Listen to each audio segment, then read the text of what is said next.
Welcome back to the Mountain Morning Show. We are talking more Sundance. So I'm so pleased to introduce to you Spencer Gillis, who's with the Sundance Shorts, and your short is called Gun. Welcome to the show, Spencer. Thank you It's so for having nice me. to have you here. How do you like Park City so far? Oh, it's been fantastic. Good. And are you leaving pretty soon? Is this one of your last things you're doing? Yeah, I leave tomorrow morning. Well, I'm glad you can make it on the show. Thank you Thanks for having being us. here. And this is such a fascinating film. I was checking out some of the clips from it, and this is actually your first film at Sundance, which is wonderful. Congratulations for that. And tell me about this film and I guess your inspiration behind it. Well, the film's about a guy named Roy who's a suburban new father, and basically he has a break-in one night and he decides to buy a handgun to protect his home.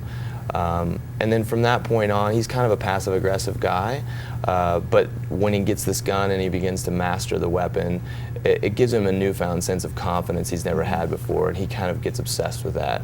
And that's kind of where the story takes us, and it unfolds in a series of confrontations and things like that.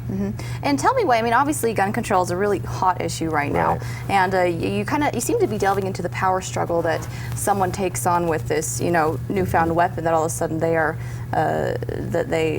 responsible for. Essentially, kind of explain the thought process you went through and the things that the character goes through with this.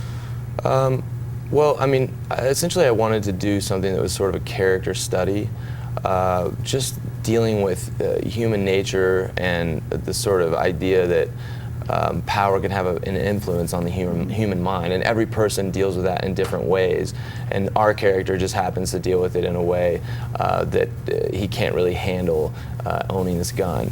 And it wasn't really inspired by the recent events that have been in the news. Unfortunately, that's been part of the attention that the film has gotten, but it was totally inspired personally. I grew up in a small town in Kansas, and my mother was a police officer there. So I grew up shooting handguns and was always impressed by the sense of empowerment and responsibility that comes with having a gun, and especially a handgun.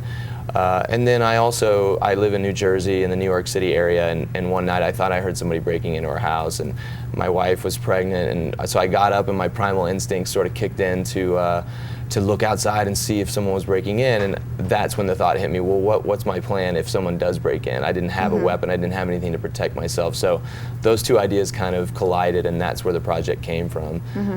So it's only now that we're having the discussion about gun control and the larger issues at hand after we made the film. Well, I'm sure it's certainly brought up a lot of interesting commentary with recent events, for sure. It has. Well, we have a quick clip from the film Gun.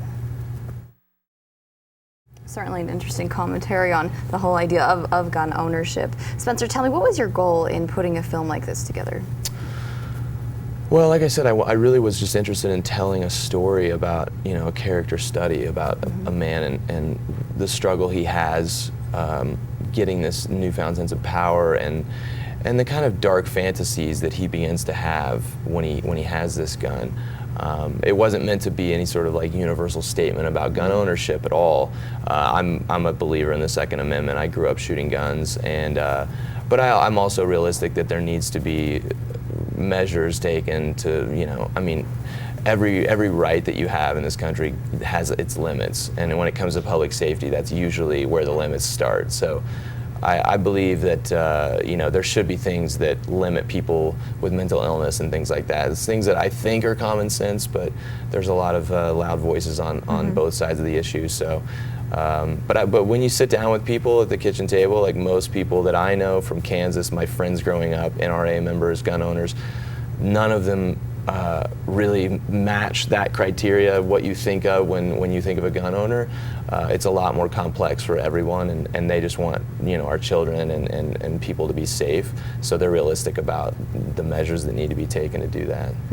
Well, Spencer, once again, congratulations. First time here at Sundance. I do hope we see you here again and in our studio. So thank you, Spencer. Have a nice trip home. Thanks for having me. All right. Well, coming up after this quick break, we will be having more music from Nikhil Karula. Don't go away.